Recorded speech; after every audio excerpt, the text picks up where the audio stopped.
30 years after my husband's death. Terminally ill. I discovered I had no right to inherit his estate. Examining his death certificate, I realized it wasn't him who died but his nearly identical older brother.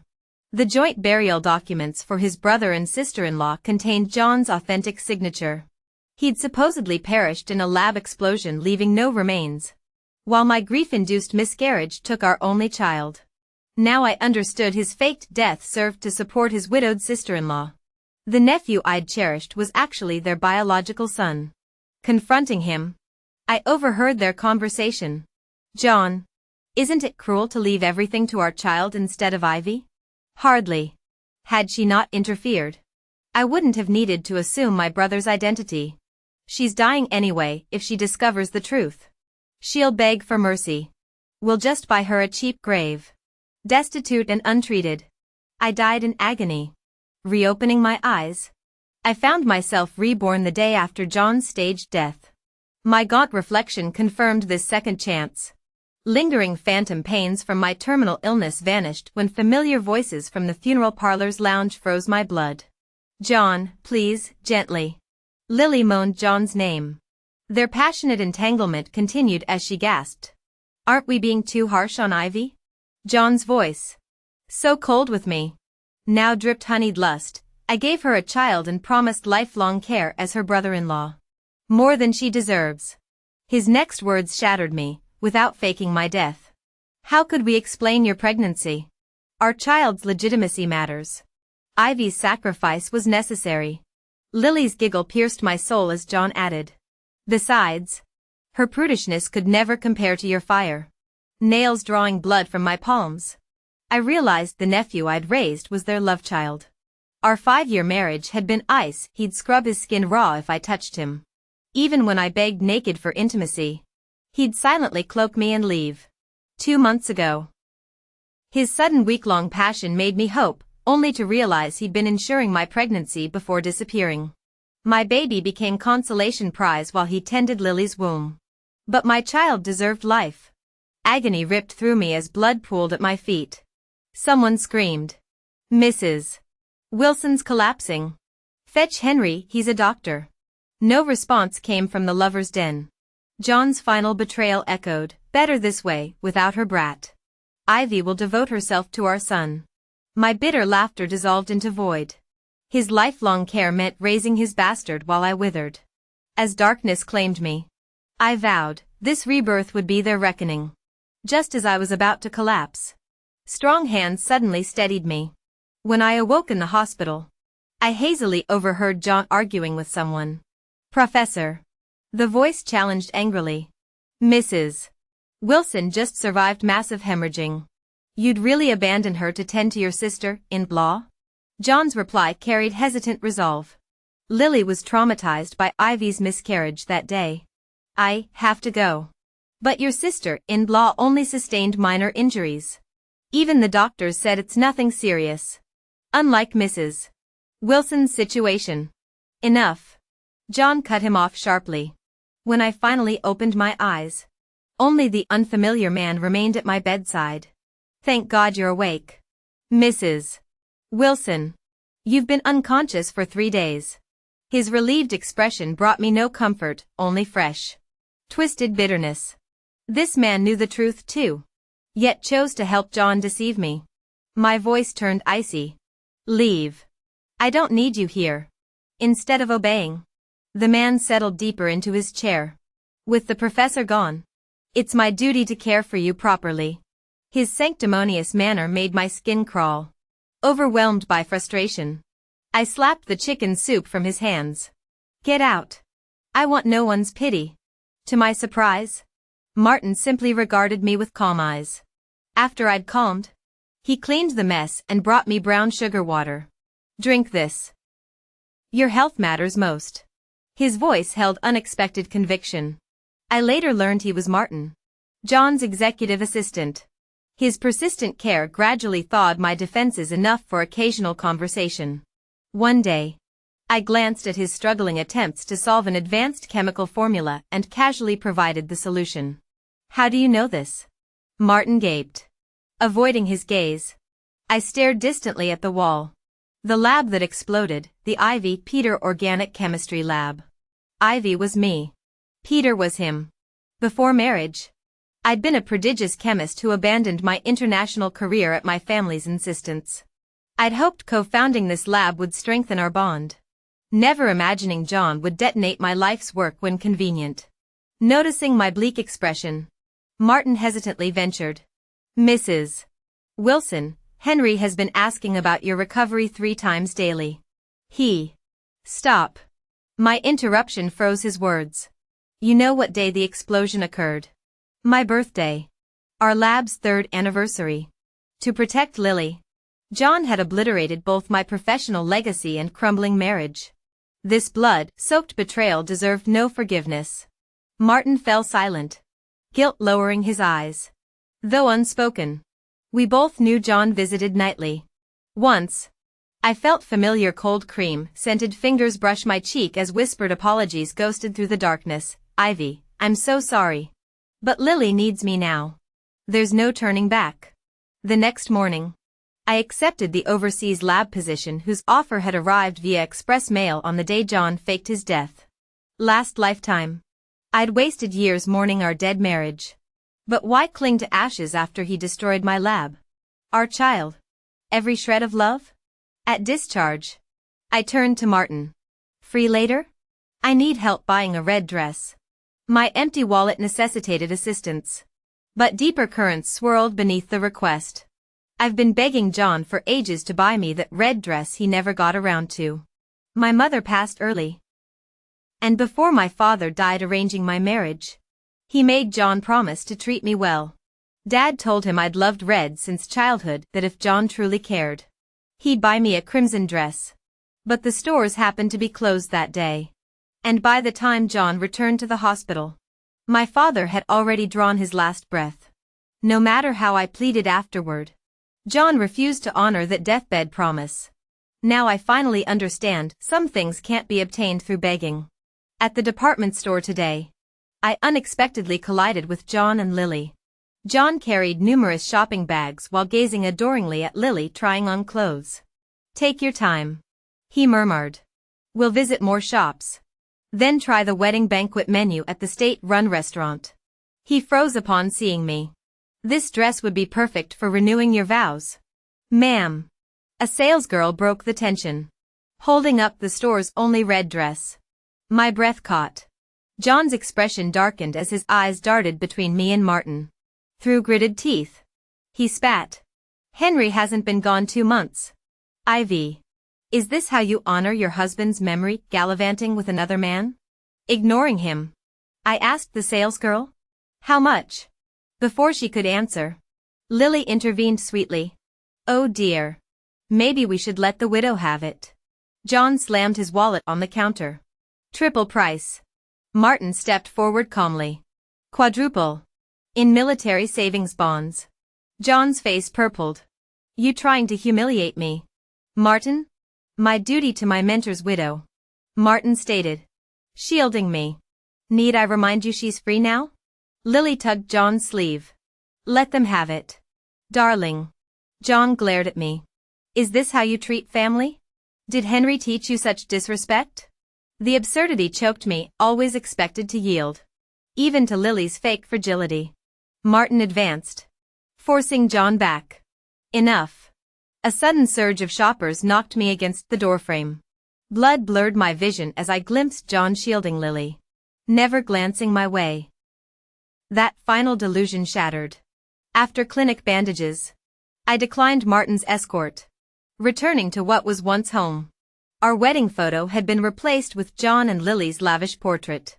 My clothes were shoved to the closet's depths, replaced by Lily's price-tagged dresses. Sitting on the marital bed, I noticed used condoms in the wastebasket. I finished packing my luggage and was about to leave when I ran into John and Lily. John glanced at my suitcase, his face darkening again as he demanded, "Where do you think you're going?" Ignoring his accusatory stare, I replied flatly, "That's none of your business.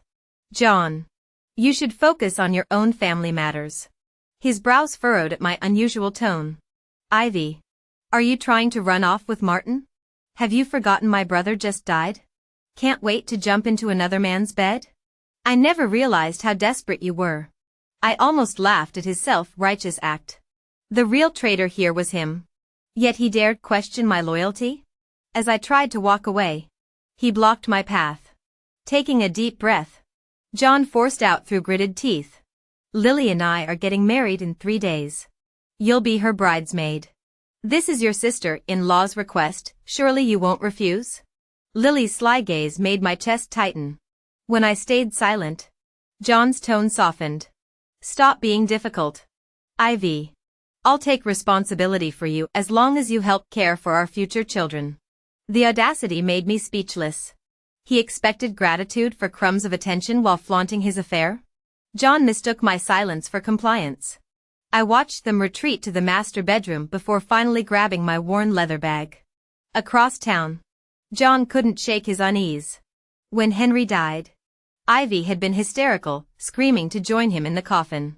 How could she turn so cold overnight? The memory of Martin shielding Ivy at the store gnawed at him. Lily's perfumed hands drifted lower. But John pushed her away. Not tonight. Are you falling for her? Lily's wounded whisper snapped his attention back. Never. He clasped her hands.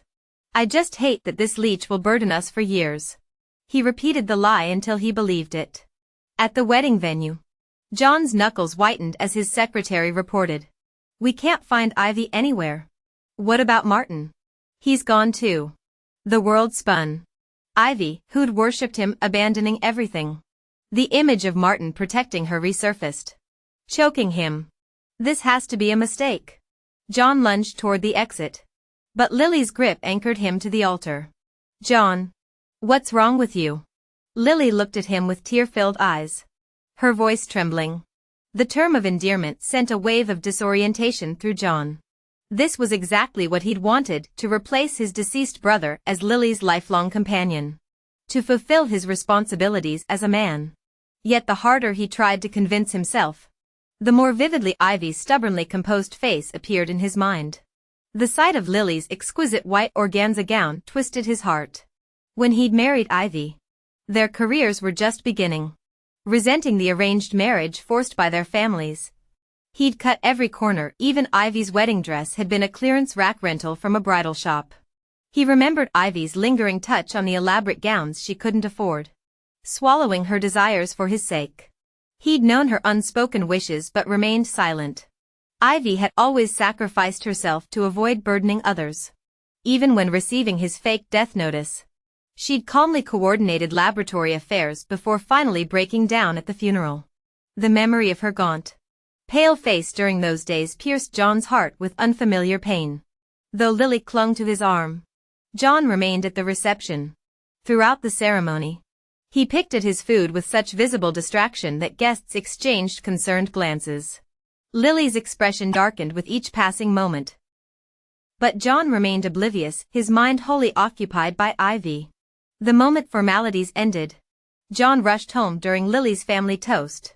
For one wild moment, he wanted to embrace Ivy and confess the fabricated death.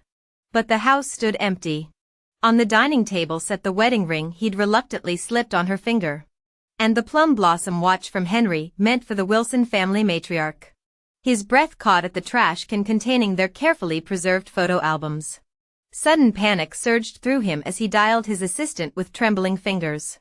Find Ivy. Spare no expense. The assistant's hesitant response was interrupted by Lily's voice from the doorway. Her bridal makeup streaked as she forced a smile. John. Did I do something wrong? Remember, you're my husband now. Ivy's lover died in that explosion. Her words detonated in John's mind. Lily. He said coldly. This ceremony means nothing. I could return to the Northwest and never come back. Lily paled. John's iron will was legendary. She couldn't comprehend why the man who'd despised Ivy now fought so fiercely to return to her. John. She began desperately. What really happened with the lab compensation funds? John interrupted. Lily's ashen face confirmed everything. After the lab explosion, Ivy Peter and her secretary managed to secure government compensation funds intended as relief for injured staff. To cover the financial gap, Ivy had nearly exhausted her entire family dowry.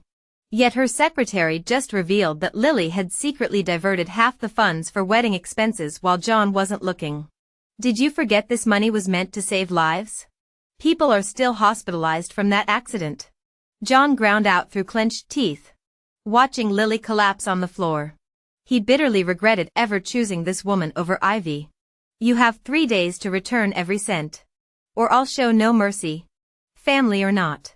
Ripping off his wedding suit, he stormed out. Meanwhile overseas, I'd begun rebuilding my life in the Ivy Peter organic chemistry lab. Knowledge abandoned during my marriage gradually revived through daily experiments, bringing unexpected joy and freedom I hadn't felt in 5 years. To my surprise, Martin appeared weeks later, applying to be my research assistant. MS. Peter, I finally found you. His travel-worn face lit up. I traced discarded hospital stationery to this lab. He'd quit his prestigious position back home for this entry-level role. Heat flooded my cheeks at his earnestness. Why go this far? I know about John's faked death. You needn't feel obligated to explain. I steadied my voice, memories of past heartaches tightening my chest. Nor will I blame you. Martin remained composed when I addressed our unspoken truths. I simply admire your academic excellence. His calm tone wavered slightly. John was my mentor. I owed him, even when helping him hurt you. A bitter smile surfaced. And you were technically my teacher's wife. Certain boundaries shouldn't be crossed. Moonlight carved silver between us as I swallowed the lump in my throat. Over time, Martin became indispensable. Our bold creativity and meticulous precision formed the lab's golden partnership. Colleagues often teased our unspoken chemistry, though we focused solely on research. A shared glance across test tubes sometimes spoke volumes. Until the day an intern's mistake triggered explosions. Engrossed in data entry, I didn't notice the danger until Martin's shout pierced the air. Flames roared toward us as he tackled me down, shielding me completely with his body. The stench of burning flesh hit me before he shoved me toward safety. Go. He choked through smoke, stubbornly protecting me even as consciousness faded. Fueled by adrenaline, I tore my lab coat to bind his wounds and dragged him through debris, screaming for help until rescuers arrived. Exhaustion claimed me as medics took over. I awoke to hospital lights and Martin's bandaged arm. His anxious eyes met mine, relief flooding his features despite his injuries. When I slowly opened my eyes, Martin Carter finally let out a sigh of relief. Thanks to his protection, I moved my limbs and found only minor injuries. Seeing Martin's bandaged arms and legs, overwhelming guilt and warmth flooded my heart. Thank you for saving me twice, I murmured, pouring him hot water. Noticing his immobilized hands, I hesitated before sitting on his hospital bed. Cradling his head, I carefully fed him sips. Martin obediently drank while watching me through his lashes, his lips quirking upward. What's so funny? I snapped, cheeks burning under his amused gaze. His laughter rang out, genuine and bright. Ivy, you've no idea how happy I am, he said, eyes crinkling. This is the sweetest water I've ever tasted. Despite myself, I chuckled.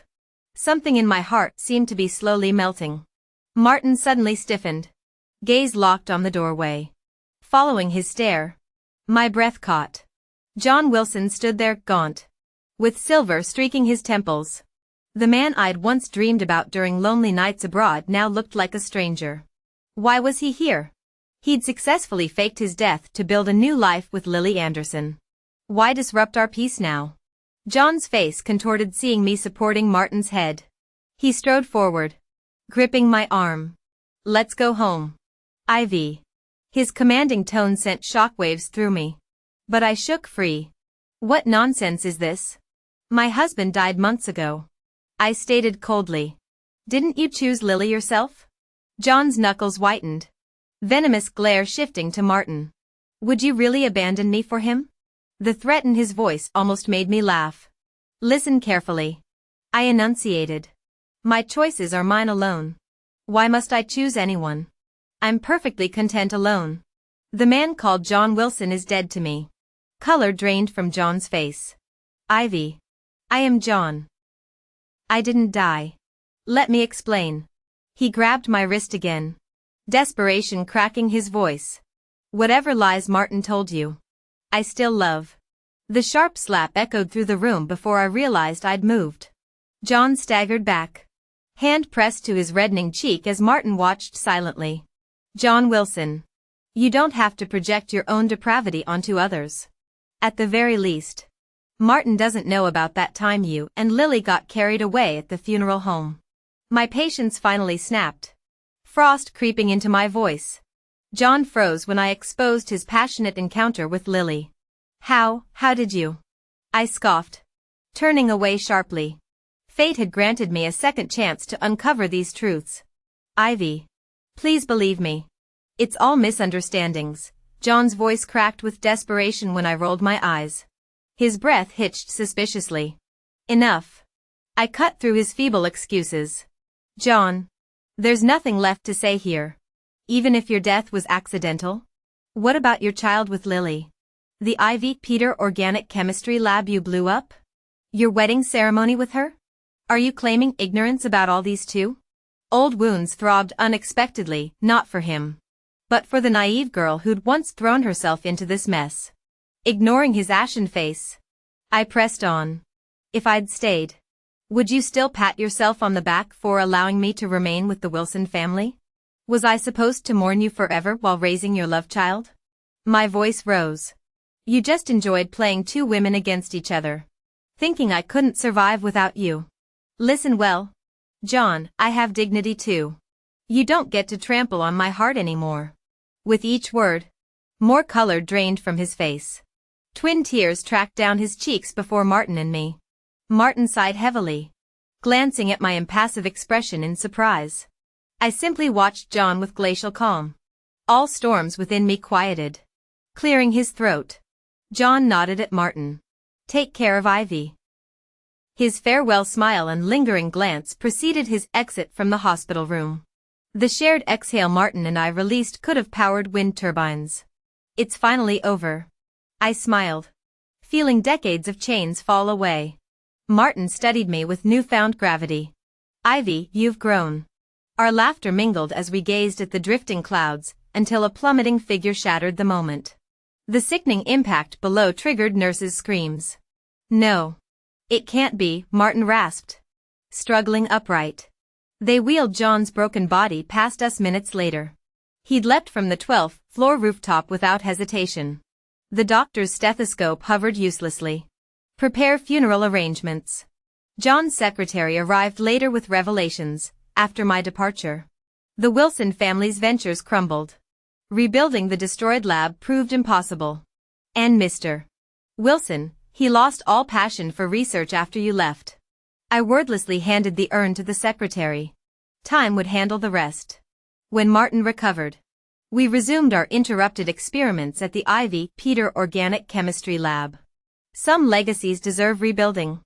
After countless attempts, we finally succeeded in refining chemical crystals of exceptional purity, sparking a sensation both domestically and internationally. With Martin's efforts, the Ivy Peter Organic Chemistry Lab was established. This is your achievement. I want to be your eternal assistant and strongest supporter. Martin tried to put his arm around my shoulders during the lab's inaugural banquet. And I didn't resist. On the first day of the new millennium, watching the dazzling fireworks outside the window, we embraced and smiled. This life is a gift from fate. I'll protect it with everything I have.